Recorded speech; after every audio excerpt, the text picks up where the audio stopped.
আজকে তোমাদের সাথে ঐতিহাসিক ঘটনা শেয়ার করব। ৬০০ বছরের অটোমান সাম্রাজ্যের শুরু ও শেষ যেভাবে হয়েছিল। আসসালামু আলাইকুম রহমতুল্লাহি ওয়া বারাকাতুহু। Welcome back to my channel. Hopefully all are ইনশাআল্লাহ very very nice. Today is Wednesday. আজকে হলো বুধবার। জহিরুদ্দিন বাবর ভালো করে জানতেন যে তার সেনাবাহিনীর সংখ্যা শত্রু বাহিনীর তুলনায় ৮ ভাগ কম।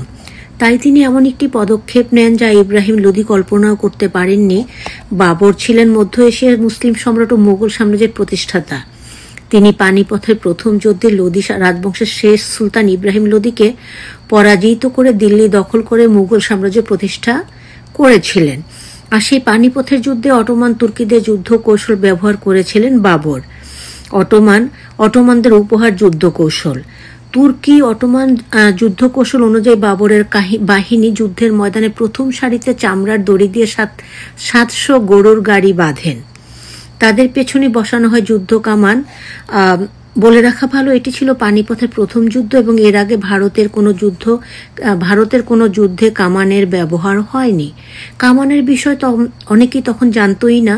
শুরুর দিকেই কামানগুলোর লক্ষ্যবস্তুতে আঘাত করার ক্ষমতা খুব একটা ভালো ছিল না। তবে বাবর বাহিনী কামান থেকে নির্বিচারে গোলাবর্ষণ শুরু করলে এর আকস্মিক কান ফাটানো বিস্ফোরণ ও ধোঁয়ায় আফগান বাহিনী বিভ্রান্ত ও ভীত সশস্ত্র হয়ে পালাতে শুরু করে। অথচ ইব্রাহিম লোদির বাহিনীতে ৫০,০০০ সৈন্য ছাড়াও ১,০০০-এর মতো যুদ্ধ হাতি বা গাজ বাহিনী ছিল। কিন্তু সৈন্যদের মতো এই হাতিগুলো আগে কখনো কামানের বিস্ফোরণ শোনেনি। এ কারণে কামান থেকে গোলা বিস্ফোরণের সাথে সাথে হাতিগুলো যুদ্ধে অংশ নেওয়ার পরিবর্তে ছত্রভঙ্গ হয়ে যায়। ধোঁয়ায় সবার শ্বাসরোধ হয়ে আসে। অন্যদিকে বাবরের ১২,০০০ প্রশিক্ষিত অশ্বারোহী বাহিনী অর্থাৎ ঘোড়ার পিঠে চড়ে যুদ্ধ করা যোদ্ধারা এমন মুহূর্তের জন্য অপেক্ষা করছিল। তার বিদ্যুতিক গতিতে এগিয়ে গিয়ে লোদি সেনাবাহিনীকে চারদিক থেকে ঘিরে ফেলে এবং বাবরের বিজয় সুনিশ্চিত হয়ে পড়ে। ইতিহাসবিদ পল কে ডেভিস তার বই 100 ডিসাইসিভ ব্যাটলস বইটিতে এই যুদ্ধকে ইতিহাসের সবচেয়ে ভাগ্য নির্ধারণী যুদ্ধ হিসেবে বর্ণনা করেছেন। সেই থেকেই মহান মুঘল সাম্রাজ্যের সূচনা হয়েছিল।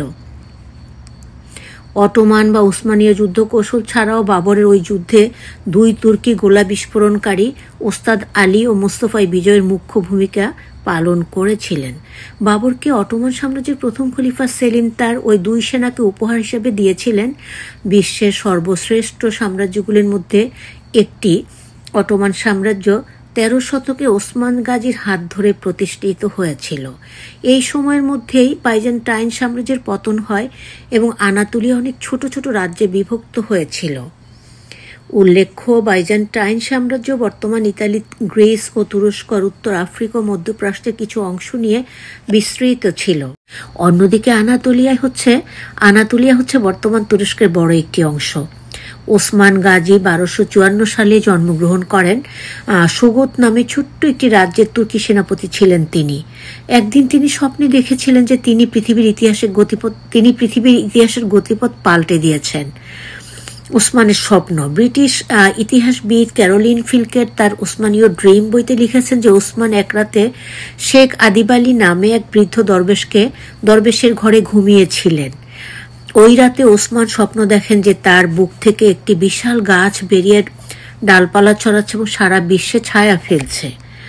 ওসমান পরে শেখ আদিব আলীর কাছে স্বপ্নের কথা জানান।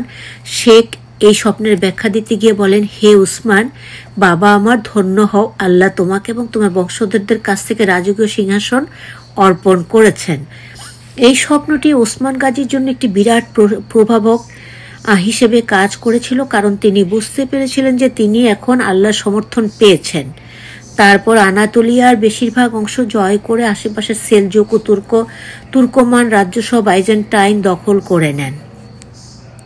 ওসমানের স্বপ্নটি পরবর্তীতে অটোমান সাম্রাজ্যের যৌক্তিকতা এবং একই সঙ্গে মিথ বা পৌরাণিক কথায় পরিণত হয়। এই অটোমান সাম্রাজ্য ৬০০ বছর ধরে শাসন করেছে। এমন দীর্ঘ সময় ধরে তারা কেবল আনাতোলিয়া নয়, বরং 3টি মহাদেশের বিশাল অংশ শাসন করে গিয়েছে। উসমানের উত্তরসূরিরা ইউরোপের দিকে নজর দেয়। তারা 1326 সালে গ্রিসের দ্বিতীয় বৃহত্তর শহর থেসালোনিকি জয় করে। এরপর 1389 সালে সার্বিয়া জয় করে। কিন্তু তাদের সবচেয়ে বড় ঐতিহাসিক বিজয় ছিল 1453 সালে। ওই বছর তারা বাইজেন্টাইনের রাজধানী কনস্টান্টিনোপল, বর্তমান ইস্তাম্বুল জয় করে। মুসলমানরা এর আগে 700 বছর ধরে এই শহরটি দখলের চেষ্টা করলেও এটির ভৌগোলিক অবস্থান এমন ছিল যে তারা প্রতিহত করতে ব্যর্থ হয়। কনস্টান্টিনোপলের 3 দিক থেকে বসফরাস সাগরে বেষ্টিত হওয়া এই শহরটি আশ্রয় শহর হয়ে উঠেছিল। বাইজেন্টাইনরা গোল্ডেন হর্ন পথটি বন্ধ করে দিয়েছিল। তাদের 28টি যুদ্ধজাহাজ অন্যদিকে পাহারা দিচ্ছিল। উসমানীয় সুলতান মেহমেদ ফতেহ 1453 সালে 22 এপ্রিল এমন এক পদক্ষেপ নেন যা কেউ ভাবেনি। তিনি মাটিতে তক্তা দিয়ে একটি মহাসড়ক তৈরি করেন এবং তেল ঘি মিশিয়ে পথটিকে খুব পিচ্ছিল করে ফেলেন। তারপর গবাদি পশুর সাহায্যে তার 80টি জাহাজকে এই পথে টেনে নিয়ে যান এবং এভাবেই সহজেই শহরের বিস্মিত প্রহরীদের পরাস্ত করেন তিনি। বিজয়ী হয়ে মেহমেদ তার রাজধানী কনস্টান্টিনোপলে স্থানান্তর করেন এবং তাকে সিজার অব রোম, রোমান সাম্রাজ্যের প্রতিষ্ঠাতা উপাধি দেয়া হয়, প্রথম উসমানীয় খলিফা। এর বিজয়ী মেহমেদের নাতি প্রথম সেলিম অন্যান্য দিকে দৃষ্টিপাত করেন। তিনি 1516 ও 1517 সালে মিশরের মামলুকদের পরাজিত করে মিশর ছাড়াও বর্তমান ইরাক, সিরিয়া, ফিলিস্তিন, জর্ডান সহ সর্বোপরি হিজাজ জয় করে তার সাম্রাজ্যের আকার দ্বিগুণ বাড়িয়ে ফেলেন। এর পাশাপাশি আজ থেকে ঠিক 500 বছর আগে হিজাজের 2টি পবিত্র শহর মক্কা ও মদিনা অধিকার করে মুসলিম বিশ্বের সবচেয়ে শক্তিশালী শাসক হয়েছিল প্রথম সেলিম। ধারণা করা হয় উসমানীয় খিলাফত 1517 সালে শুরু হয়েছিল এবং প্রথম সেলিমকে প্রথম খলিফা হিসেবে বিবেচনা করা হয়। তার আগ পর্যন্ত উসমানীয় সুলতান বা বাদশাহ বলা হতো। মাওলানা আবুল কালাম আজাদ তার ইস্যু অফ খিলাফত বইতে লিখেছেন, সুলতান সেলিম খান প্রথমের সময় থেকে আজ পর্যন্ত অটোমান তুর্কি সুলতানরা সব মুসলমানের খলিফা ও ইমাম ছিলেন। এই 4 শতাব্দীর মধ্যে তাদের বিরুদ্ধে খিলাফতের দাবিদারও ওঠেনি। সরকারের কাছে শত শত খলিফা দাবিদার উঠেছে ঠিকই, কিন্তু কেউ ইসলামের কেন্দ্রীয় খিলাফত দাবি করতে পারেনি। প্রথম সেলিমের সবচেয়ে বড় গুণ ছিল তিনি অল্প সময়ের মধ্যে একের পর এক সাম্রাজ্য দখল করতে পারতেন। এর বড় কারণ ছিল তার কার্যকর যুদ্ধ কৌশল। পানিপথের যুদ্ধে তার এই রণকৌশল অনুসরণ করে ওই যুদ্ধে প্রথম গোলাবারুদ ব্যবহার করে সম্রাট বাবর। এই যুদ্ধে ইব্রাহিম লোদিকে হারানোর পরেই মুঘল সাম্রাজ্য প্রতিষ্ঠা করেছিলেন বাবর। হুমায়ুন বনাম খলিফা। বাবরের উত্তরসূরি হুমায়ুন ও অটোমানদের এই অনুগ্রহের কথা মনে রেখেছিলেন।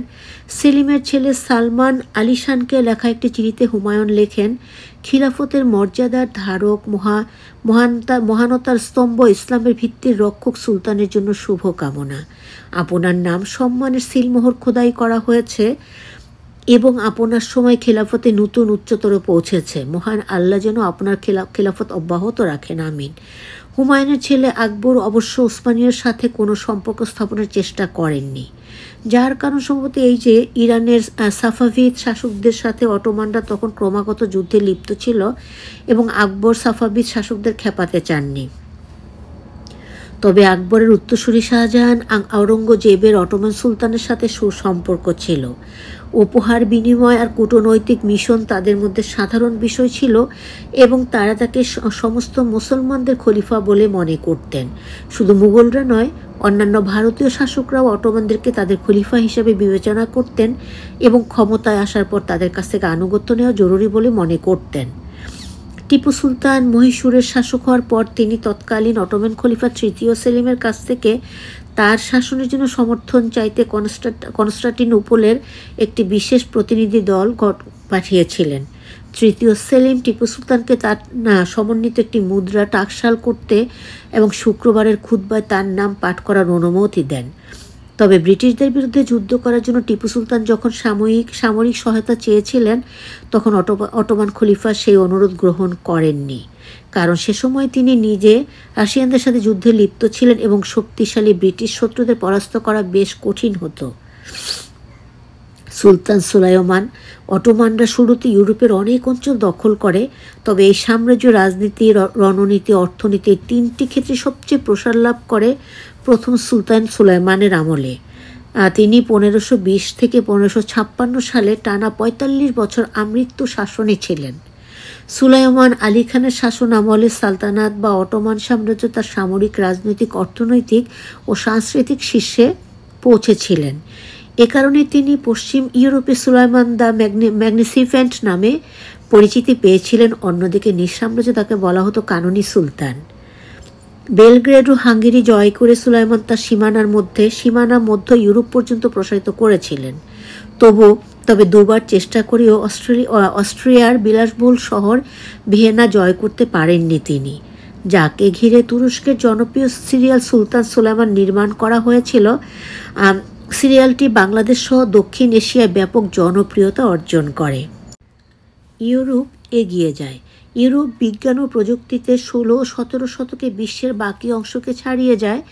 এর একটি কারণ সে সময় জাহাজ শিল্প বিকাশ লাভ করেছিল।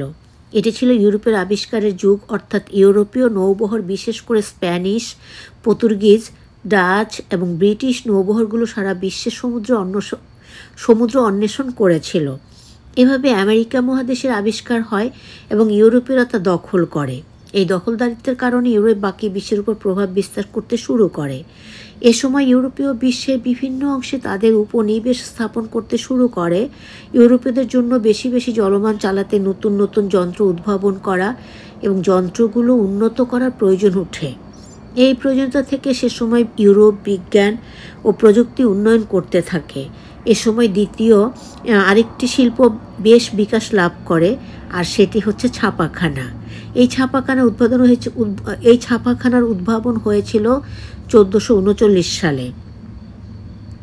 ইউরোপে বৈজ্ঞানিক ও বুদ্ধিবৃত্তি বিপ্লব ঘটানোর ক্ষেত্রে এক বিশাল ভূমিকা রেখেছিল এই ছাপাখানা। সে সময় বিজ্ঞান ও কলা দুটি বিষয়ের উপর শুধুমাত্র অভিজাত গির্জায় একচেটিয়া আধিপত্য ছিল। ছাপাখানার বদলতে তা সাধারণ মানুষের নাগালের মধ্যে চলে আসে। অটোমানরাও যদি ছাপাখানা ব্যবহার করা শুরু করত, তাহলে হয়তো আজ পৃথিবীর ইতিহাস অন্যরকম হতো। আমেরিকা মহাদেশে কলম্বাসের আগমন ছিল ইউরোপের ইতিহাসে একটি টার্নিং পয়েন্ট। ওই সময় থেকে ইউরোপ জ্ঞান ও শিল্পের এক নতুন যুগের সূচনা হয়।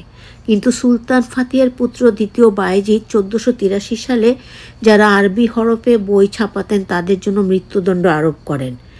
এর কারণ ছিল আলিমগণ ছাপাখানাকে ফেরাঙ্গিদের উদ্ভাবন বলে ফতোয়া দিয়েছিলেন। তাদের মতে ফেরাঙ্গিদের আবিষ্কারের উপর ভিত্তি করে কোরআন বা আরবি লিখতে বই ছাপানো ধর্মবিরোধী। তাই ইউরোপ যখন সময়ের সাথে এগিয়ে যাচ্ছিল, তখন অটোমান সাম্রাজ্য বছরের পর বছর ততটাই পেছোতে থাকে এবং সংকুচিত হতে থাকে। এরপর ব্রিটিশরা প্রথম বিশ্বযুদ্ধের সময় আনাতোলিয়া ছাড়া তাদের প্রায় সমস্ত অঞ্চল দখল করে নেয়।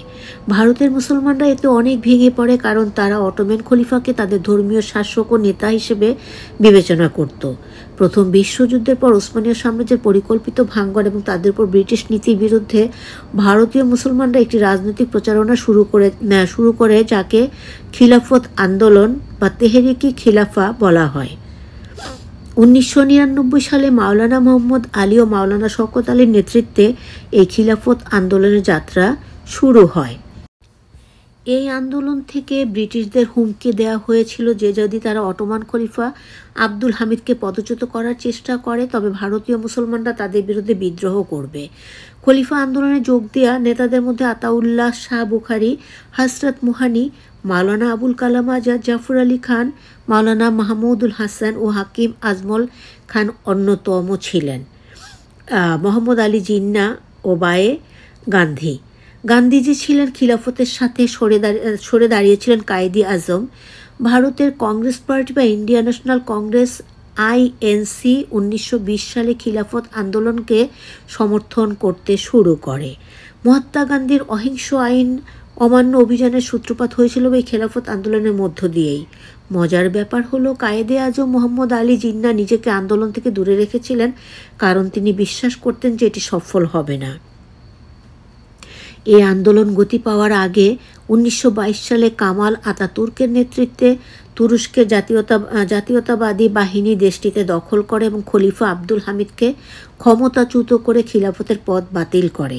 এর মাধ্যমে অটোমানদের 623 বছরের মহান সাম্রাজ্যের সূর্য চিরতরে অস্তমিত হয়। ভারতীয় মুসলমান সম্প্রদায় খিলাফত আন্দোলনে বেশ উৎসাহ নিয়ে অংশগ্রহণ করে। মাওলানা সৈয়দ আবুল হাসান আলভি নদভী লিখেছেন, যারা 1921 থেকে 1922 সময়কালকে দেখেননি তাদের জন্য বলতে হয় যে সে সময় ভারত একটি আগ্নেয়গিরির রূপ নিয়েছিল। উসমানীয় সাম্রাজ্যের বিরুদ্ধে মিত্র শক্তির বিজয় তাদের পরিকল্পনা এবং খিলাফতের অবসান ঘটিয়েছিল। তাদের দখলেরই খবর সারা ভারতে আগুন ছড়িয়ে দিয়েছিল। মসজিদ, সমাবেশ, মাদ্রাসা, বাড়িঘর, দোকানপাট, কোথাও যেন এই বিষয় ছাড়া আর কোনো কথাবার্তাও হতো না। উল্লেখ্য, প্রথম বিশ্বযুদ্ধের সময় France, great Britain, Russia, Italy, Japan এবং 1917 সাল থেকে যুক্তরাষ্ট্রকে মিত্র শক্তি বলা হতো। আন্দোলন সফল করার জন্য সাধারণ মানুষ উৎসাহী ছিল এবং নিজেদের সর্বোচ্চ দিয়ে অবদান রেখেছিল। এমনকি সারা ভারত থেকে নারীরা তাদের চুড়ি ও কানের দুল খুলে খিলাফত কমিটিতে দিতেন। প্রচলিত আছে যে এক নারী তার সন্তানকে নিয়ে এসে খিলাফত কমিটির কাছে হস্তান্তর করেন এই বলে যে এই বাচ্চা ছাড়া আমার দান করার কিছুই নাই। এরপরও খিলাফত আন্দোলন সফল হয়নি, কিন্তু তুরস্কের মানুষ আজও এই চেতনাকে মনে রেখেছে। যারা তুরস্কে গেছেন তারা বলেছেন, ভারতবর্ষের এই মুসলমান সম্প্রদায়ের যে সম্মান তুরস্কে আছে তা অন্য কোনো দেশে নেই। 600 বছরের অটোমান সাম্রাজ্যের শুরু ও শেষ যেভাবে হয়েছিল, আমি মোটামুটি তার ছোট্ট আকারে পূর্ণাঙ্গ বিবরণ দেওয়ার চেষ্টা করেছি এবং আমি খবরটি সংগ্রহ করেছি জাফর সৈয়দ BBC উর্দু থেকে। আর এটির credit by my husband Khandakar Golam Sarwar Sohel, সে আমাকে এই নিউজটি দিয়েছে। আবারও আসসালামু আলাইকুম রহমতুল্লাহি ওয়া বারাকাতুহু। পুরো এই সত্যি নিউজটি জুড়ে ছিলাম আমি তোমাদের আখি গ্যালারি। সবাই ভালো থেকো, সবার জন্য অনেক অনেক অনেক দোয়া এবং ভালোবাসা আমাদের জন্য দোয়া করবে। Have a blessed to everyone, আল্লাহ সেভ এভরিওয়ান, আমিন সুম্মা আমিন। আল্লাহ হাফেজ।